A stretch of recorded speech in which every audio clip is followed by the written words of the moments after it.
अस्सलामुअलैकुम and welcome to the new topic of Bootstrap. और आज जो हमारा बूटस्ट्रैप का टॉपिक है वो कैरोसेल है। कैरोसेल को अगर मैं आम ज़बान में बोलूँ तो इमेज स्लाइडर जब भी हम अपनी वेबसाइट में शो करते हैं तो वो कैरोसेल कहलाती है। ठीक है। अच्छा, आज मैंने अपनी जो फाइल्स हैं और फोल्डर्स हैं, मैंने एक नए टेक्स्ट एडिटर में ओपन किया हुआ है जिसका नाम है सबलाइम टेक्स्ट।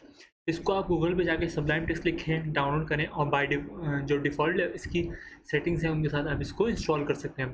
तो ऐसी कोई इसमें मसले वाली बात नहीं है। मेरा विजुअल स्टूडियो सही काम नहीं कर रहा था तो मैंने इस सब 19 डाउनलोड करा और अब मैं इसमें काम कर रहा हूँ। ठीक है। आज हमारा तो टॉपिक है कैरोसेल। कैरोसेल का कोड ओपन कर लेते हैं। अच्छा, कैरोसेल के साथ हम एक और चीज़ आज कवर करेंगे, वो है जम्बोट्रॉन। जब भी आप अपनी वेबसाइट बनाते हैं तो उसमें नेविगेशन बार के बाद आपने कुछ टेक्स्ट एरिया होता है जो कि हाईलाइट करवाना होता है अपनी वेबसाइट पे, तो वो आप किस तरह शो करवाते हैं जम्बोट्रॉन की क्लास यूज़ करके। ठीक है। तो मैं अगर अपनी वेबसाइट जाके खोलता हूँ तो मेरा जो ये हेलो वर्ल्ड का जो सेक्शन, ये जो सारा शो हो रहा है लैंड मोड तक, ये सब मेरा हाईलाइटेड है। और जैसे मैंने अपनी वेबसाइट के टॉप पे नेविगेशन बार के बाद इसको प्लेस किया हुआ है। एक एग्जांपल के तौर पर मैं बात कर रहा हूँ कि मैंने अपनी वेबसाइट के बिल्कुल टॉप पे शो किया हुआ है कि जैसे कोई न्यूज़ है, आप कोई न्यूज़ वेबसाइट बना रहे हैं तो उसमें अगर आपको कोई ऐसी इंपॉर्टेंट न्यूज़, ब्रेकिंग न्यूज़ अगर आप शो करनी है तो आप ब्रेकिंग न्यूज़ का नाम देंगे यहाँ पर, उसकी थोड़ी सी डिस्क्रिप्शन देंगे और यहाँ पर लैंड मोड लिख देंगे कि अगर आपको उस खबर के बारे में और पढ़ना है तो आप इस बटन पर क्लिक करें और आपको पूरी खबर की डिटेल मिल जाएगी। ठीक है। आई होप ये कॉन्सेप्ट क्लियर हुआ होगा।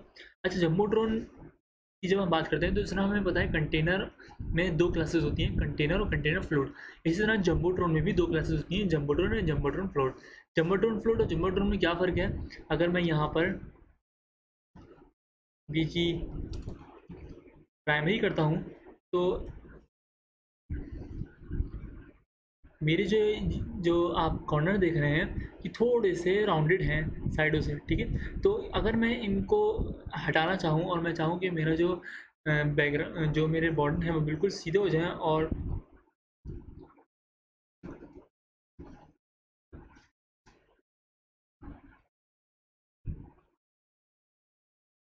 अच्छा, मैंने कलर हटा दिया है तो मैं कलर वापस लगा देता हूँ। सॉरी, मैंने कलर गलती से हटा दिया।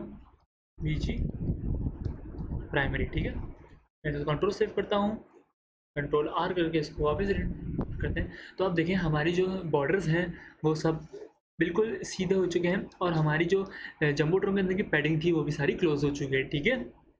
जैसे हमें पता चला कि हमारी जम्बो ड्रोन क्लास और जम्बो ड्रोन फ्लूट क्लास में क्या फ़र्क है। ठीक है। कंटेनर और कंटेनर फ्लूट का फ़र्क हम जानते हैं। सबसे पहले मैं इसको हटा देता हूँ और जो बाय डिफ़ॉल्ट हमारे पास जम्बो ड्रोन है मैं इसको ले आता हूँ। आई होप कि आपको जम्बो ड्रोन समझ में आ गया होगा कि जम्बो ड्रोन क्या है। ठीक है। अच्छा, जम्बो ड्रोन में हम कौन कौन सी क्लासेस यूज़ करते हैं सबसे पहले देख लेते हैं। H1 में हमने डिस्प्ले 4 लिखा है। डिस्प्ले 4 इसलिए लिखा है क्योंकि हम चाह रहे हैं ये हेलो वर्ल्ड जो लिखा हुआ है ये बाय एक हेडिंग की तरह शो, मतलब हेडिंग का टैग तो हम यूज़ कर रहे हैं, लेकिन अगर मैं डिस्प्ले 4 नहीं लगाता तो ये एक सिंपल हेडिंग शो होगी जिसका फॉन्ट वेट भी ज़्यादा होगा और फॉन्ट का जो साइज़ है वो कम होगा। तो इसलिए हम डिस्प्ले 4 करते हैं कि एक बड़ी सी अच्छी सी हमारे पास हेडिंग शो हो जाए। ठीक है। डिस्प्ले 4 बूटस्ट्रैप की प्रीडिफाइंड क्लास है। इसी तरह हमने एक पी का टैग यूज़ किया हुआ है, बल्कि दो पी के टैग यूज़ किए हुए हैं। पहले पी के टैग में हमने क्लास दी हुई है लीड की। लीड की क्लास हमने ऐसे दी हुई कि जो भी हम टाइटल ले रहे हैं उससे रिलेटेड जो डिस्क्रिप्शन है उसकी पहली लाइन जो है वो हमारे पास इसकी नीचे शो हो जाए। तो इस हेडिंग से रिलेटेड जो एक सैम्पल है, ये सैम्पल डिस्क्रिप्शन है वो हमारा शो हो रहा है इस हेडिंग के साथ। ठीक है। इस हेडिंग की डिटेल्स एक तरह से। उसके बाद हमने एच आर का टैग यूज़ किया हुआ है, हमने हॉरिजॉन्टल लाइन के लिए यूज़ किया हुआ है और उसके बाद हमने एक सिंपल पी का टैग यूज़ किया हुआ है। पी का टैग क्या काम करता है हमें बहुत अच्छी तरह पता है। ठीक है। उसके बाद हमने एंकर टैग यूज़ किया हुआ है, इसके अंदर हमने बटन लगा हुआ है। बटन हम क्यों यूज़ करते हैं और बटन हम एंकर टैग में क्यों यूज़ करते हैं, क्योंकि हम चाह रहे हैं कि जैसे इस बटन पर कोई क्लिक करें हम इसको एक स्पेसिफिक जगह पर ले जाएँ। ठीक है। बटन एलजी हमने अपने बटन को लार्ज बनाने के लिए यूज़ किया हुआ है। बटन प्राइमरी हमने कलर दिया हुआ है। रोल हमने बटन डिफाइन किया हुआ है कि इस एंकर टैग का जो रोल है वो बटन है। ठीक है। इसको मैं यहाँ से कमेंट कर देता हूँ क्योंकि हमारा इसका काम कंप्लीट हो चुका है। अब हम अपना कैरोसेल लिखते हैं कि कैरोसेल हमारा क्या काम करता है। ठीक है। कैरोसेल में तीन चीज़ें देखने वाली हैं। एक तो पीछे जो तीन इमेजेस लगी हुई हैं। ठीक है। अगर मैं देखूँ तीन इमेजेस नहीं। ठीक है। दूसरी चीज़ ये कि मैं अपनी इमेजेस को यहाँ से भी कर सकता हूँ चेंज और मैं यहाँ से भी प्रीवियस और फॉरवर्ड कर सकता हूँ। इमेजेस क्योंकि मेरी सेम है इसलिए आपको नहीं लग रहा कि इमेजेस अलग अलग हो रही है, लेकिन अगर आप तीन अलग अलग इमेजेस लगाएंगे तो आपके पास तीन अलग अलग इमेजेस शो होंगे। ठीक है। तो कोड में आते हैं और कैरोसेल का कोड देखते हैं। सबसे पहले हमने ये जो आईडी यूज़ करी हुई है ये इसके लिए यूज़ करी हुई है, ये OL का टैग हमने यूज़ किया हुआ है। OL का टैग यूज़ किया हुआ है ये जो हम अपनी कैरोसेल के नीचे ये 3 जो इंडिकेटर्स बना रहे हैं, इन 3 इंडिकेटर्स बनाने के लिए हमने OL का टैग यूज़ किया हुआ है। जितनी ज़्यादा हमारे पास इमेजेस होंगी उतने ज़्यादा हम LI के टैग यूज़ करेंगे। इस वक्त हमारे पास 3 इमेजेस हैं तो हमने सिर्फ 3 टैग यूज़ किए हुए हैं, 3 LI के टैग यूज़ किए हुए हैं, ठीक है। डेटा टारगेट मैंने कैरोसेल एग्जाम्पल इंडिकेटर दे दिया क्योंकि मैंने अपनी इस डिव में जो मेरी मेन डिव है कैरोसेल की उसमें मैंने आईडी दी हुई है डेटा कैरोसेल एग्जाम्पल इंडिकेटर। इस क्लास दी हुई कैरोसेल स्लाइड जिससे हमें पता चल रहा है कि हमारी कैरोसेल जो है वो स्लाइड फॉर्म में मूव होगी और डेटा राइट मतलब कैरोसेल, ठीक है। उसके बाद मैंने डेटा स्लाइड 2 दिया हुआ है 012, ये मैंने इंडेक्सिंग डिफाइन की हुई है LI की। हम अगर आपने प्रोग्रामिंग लैंग्वेज की पढ़ी हो तो उसमें इंडेक्सिंग शुरू होती है हमेशा 0 से, तो हमने इसमें इंडेक्सिंग डिफाइन करी हुई है डेटा स्लाइड 2 0 1 2 3 4 और सो ऑन जितनी हमारे पास होंगी क्या कहते हैं पिक्चर्स। उसके बाद मैंने क्लास एक्टिव यूज़ की हुई है पहली LI में। तो इसका मतलब क्या है कि जैसे ही मैं अपने इसको वापस रन करता हूँ तो मेरे पास बाय डिफ़ॉल्ट जो है पहली स्लाइड ओपन होगी, ठीक है। मैं इसको सेव करता हूँ और यहाँ कंट्रोल R जैसे ही करता हूँ रिफ्रेश करने का पहली स्लाइड ओपन है। मैंने जैसे स्लाइड ओपन करी, जैसे मैंने कंट्रोल R करा हमारी जो स्लाइड है वो फर्स्ट हो गई, ठीक है। तो इससे हमें पता चला कि हम एक्टिव की क्लास क्यों यूज़ करते हैं, ठीक है। बाकी सिंपल है। उसके बाद हम कैरोसेल के लिए एक चीज़ और जो अपनी इमेजेस लगाते हैं वो कैरोसेल इनर के टैग के अंदर लगाते हैं। मतलब एक डिव का टैग लेते हैं और उसमें कैरोसेल इनर की क्लास यूज़ करते हैं, ठीक है। कैरोसेल इनर की क्लास लेते हैं और जितनी भी हमें इमेजेस या अपनी जितना भी डेटा इंपोर्ट करना होता है वो हम सिर्फ कैरोसेल आइटम के अंदर यूज़ करते हैं। एक्टिव मैंने यहाँ पर क्लास यूज़ करी हुई है, किस लिए यूज़ करी हुई है एक्टिव क्लास कि जब भी हमारा ब्राउजर रिफ्रेश हो हमारी जो फर्स्ट इमेज है वो एक्टिव हो, ठीक है। उसके बाद मैंने इमेज दी हुई है, इमेज देना वो आता है, ठीक है। और ये मैंने विड्थ कंट्रोल करी हुई है, ये मैंने विड्थ ब्लॉक रिस्पॉन्सिव के लिए लिखा हुआ है। अच्छा, एक इस डिव के अंदर कैरोसेल आइटम के डिव के अंदर मैंने एक और डिव यूज़ करी हुई है जिसका मैंने किया कैरोसेल कैप्शन। ये अगर आप मेरे कैरोसेल में देखें तो नीचे ये जो टेक्स्ट शो हो रहा है ये हमारा कैप्शन है। जैसे हम कोई भी फेसबुक पर पोस्ट डालते हैं या व्हाट्सएप पे स्टेटस लगाते हैं तो हम उसमें कैप्शन लगाते हैं, तो इस तरह से हमने कैप्शन यूज़ किया हुआ है यहाँ पर, ठीक है। हमारी मर्ज़ी है, हम इस कैप्शन के क्लास के अंदर अपना कोई भी डेटा इनपुट कर सकते हैं। हम बटन भी लगा सकते हैं, हम लिंक्स भी लगा सकते हैं, हम लिस्ट भी जनरेट कर सकते हैं, कुछ भी कर सकते हैं कैरोसेल कैप्शन के अंदर, ठीक है। डी नन और DMD ब्लॉक इसलिए लिखा हुआ है ताकि हमारी जब वेबसाइट जब भी स्मॉल में जाए तो हमारे जो कैप्शंस वगैरह हैं सब गायब हो जाए, ठीक है। हमने अपने कैप्शंस को हाइड करने के लिए ये लिखा हुआ है, ठीक है।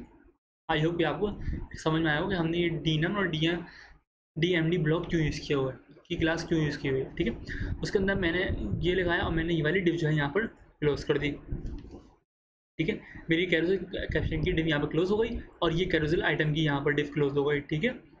इसी तरह मैंने बाकी की 2 इमेजेस के लिए भी सेम प्रोसीजर किया हुआ है। आप देख सकते हैं मैंने सेम प्रोसीजर किया हुआ है। यहाँ पर हमारी जो कैरोसेल आइटम है, कैरोसेल इनर की जो डिव है कैरोसेल इनर जिसके अंदर हमने अपनी कैरोसेल के आइटम यूज़ किए मतलब अपनी 3 इमेजेस लगाई हुई हैं वो यहाँ पर क्लोज हो जाती है, ठीक है। अच्छा, हमने नीचे इंडिकेटर तो देख लिया कि हम नीचे इंडिकेटर किस तरह लगाते हैं, ठीक है। ये इंडिकेटर्स, अब ये नेक्स्ट और प्रीवियस के लिए कोड जो है वो हम देख लेते हैं हमने क्या लिखा हुआ है। सबसे पहले हमने 2 एंकर टैग यूज़ किए हुए हैं, ठीक है। 2 एंकर टैग के लिए हमने क्लास यूज़ करी हुई कैरोसेल कंट्रोल प्रीवियस। जाहिर सी बात है यहाँ से हमें पता चल रहा है कि ये प्रीवियस के लिए ऑप्शन है, ठीक है। ये बूटस्ट्रैप की क्लासेस हैं, ठीक है। उसके बाद मैंने href लेके टारगेट किया हुआ है इस इमेज को, इसको जो हमारी मेन डिव में आईडी है इसको टारगेट किया हुआ है मैंने, ठीक है। इस आईडी को मैंने टारगेट किया हुआ है अपने दोनों प्रीवियस में भी और नेगेटिव नेक्स्ट में भी, ठीक है। उसका ना रोल बटन के ये जो हमारे पास शो हो रहा है ये एज अ बटन काम करे, लेकिन क्लिकेबल है ना, मतलब बटन नहीं है हमारा। डेटा स्लाइड प्रीवियस, ये भी बूटस्ट्रैप क्लास है, हमने दे दिया डेटा स्लाइड प्रीवियस। जैसे इस पे कोई क्लिक करे हमारी जो स्लाइड है वो प्रीवियस चली है, ठीक है, फॉरन प्रीवियस जा रही है। इसी तरह नेक्स्ट हमने यूज़ किया तो हमने उसमें नेक्स्ट लगा दिया है कि नेक्स्ट यूज़ हो गई। इसी तरह हमने उसके अंदर 2 स्पैन के टैग यूज़ किए हैं एंकर टैग के अंदर। पहला जो स्पैन का टैग है उसमें हमने यूज़ किया है वही आइकन यूज़ किया है। आइकन हम क्यों लगा रहे हैं, ये जो आइकन है हमारा, ये जो हमारा ये शो है ना, ये हमारा आइकन है। अगर मैं इस आइकन को यहाँ से हटा दूँ तो हमारे पास यहाँ पर कुछ भी शो नहीं होगा। इसको मैं सेव करता हूँ, यहाँ पर आके जैसे ही करता हूँ ये हमारा प्रीवियस का आइकन यहाँ से गायब हो गया। ये प्रीवियस तो जाएगी लेकिन आइकन शो नहीं हो रहा हमारे पास, तो इसलिए आइकन शो करवाने के लिए हमने यहाँ पर आइकन लिखा हुआ है कि प्रीवियस का आइकन शो कर दो, ये भी हमने बूटस्ट्रैप से उठाया हुआ है। ये बूटस्ट्रैप का अगर आप वेबसाइट पे जाएँ तो आपको वहाँ से कैरोसेल के लिए सारी चीज़ें पहले से मिल जाती हैं। ये देखें, ठीक है, ये चीज़ें हमें यहाँ से मिल जाती हैं। उसके लिए हमने नेक्स्ट के लिए सेम काम किया हुआ है, बस जहाँ जहाँ प्रीवियस था वहाँ वहाँ हमने नेक्स्ट कर दिया, ठीक है। Area hidden true, area hidden true, ठीक है। यहाँ पर हमने एक और स्पेंगर टैग यूज़ किया हुआ है, इसके अंदर लिखा हुआ है एस आर ओनली नेक्स्ट, ठीक है।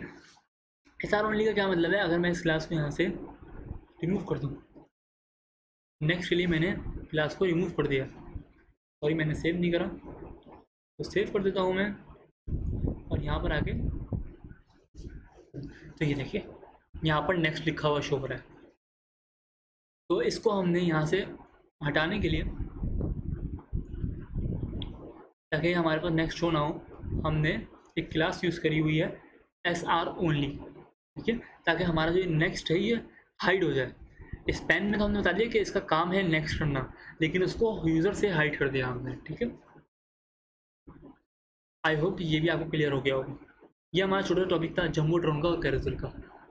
हमारी वीडियो काफ़ी टाइम बाद बनी है, जिसकी कुछ वजहें थी। पहली वजह तो ये थी कि हमारा टेक्स्ट एडिटर तो उसे काम नहीं कर रहा था, तो मैंने सबलाइम टेक्स्ट डाउनलोड करा और मैंने कहा कि इससे काम किया जाए और लेक्चर को रिकॉर्ड किया जाए।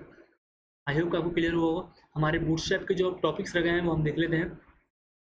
हमने अलर्ट बैजेस कवर कर लिया, बटन ग्रुप हमारा रह गया है टॉपिक, ठीक है। हमारा कोलेप्सिबल बटन हमारा रह गया है, ड्रॉप डाउन मेन्यू हमारा रह गया। टॉपिक्स काफ़ी सारे हैं। इसी तरह हमारा ये प्रोग्रेस रह गया है, प्रोग्रेस बहुत आसान है, ये मैं करवाऊँगा नहीं, आप खुद ट्राई करिएगा क्योंकि बहुत आसान है। मॉडल हमारा ये मॉडल मैं इंशाल्लाह कोशिश करूँगा मैं नेक्स्ट लेक्चर जो है मॉडल का रिकॉर्ड कर दूँ। मॉडल के बाद हम अपने बटन ग्रुप और ये कोलैप्स, बटन ग्रुप एक लेक्चर में और कोलैप्स और ड्रॉप डाउन एक वीडियो में कवर कर लेंगे। इस तरह हमारी अगली 3 वीडियोस में हम अपनी बूटस्ट्रैप को वाइंड अप कर लेंगे। बाकी के कंपोनेंट्स हैं वो उनको आप खुद ट्राई कर सकते हैं, तो उनको आप खुद यूज़ कर सकते हैं, बहुत आसान होते हैं। प्री रिटन सारे कोड होते हैं, आपने जस्ट कॉपी पेस्ट करना होता है और उनकी क्लासेस को समझना होता है। क्लासेस को समझने के लिए डॉक्यूमेंटेशन में अगर आप आएँ तो डॉक्यूमेंटेशन में सारी चीज़ें रखी होती हैं, यहाँ पर सब लिखा हुआ होता है, हाउ इट वर्क्स, एग्जाम्पल्स, और नीचे अगर आप हम आएँ तो हमें सब क्लासेस का बताया हुआ होता है कौन सी क्लास क्या काम कर रही है, ठीक है। तो बूटस्ट्रैप का यही फ़ायदा है कि हमें बहुत सारी चीज़ें इसमें बताई भी होती हैं और बहुत सारी चीज़ें हमें मिल जाती हैं, और जिससे हम अपनी वेबसाइट बहुत अच्छी डिज़ाइन कर सकते हैं। अगली 3 टॉपिक में अगर हम अपने बूटस्ट्रैप कवर कर लेते हैं तो उसके बाद हमने जो पहले भी बात करी थी, हम अपनी एक वेबसाइट जनरेट करेंगे, बिल्कुल रिस्पॉन्सिव वेबसाइट होगी।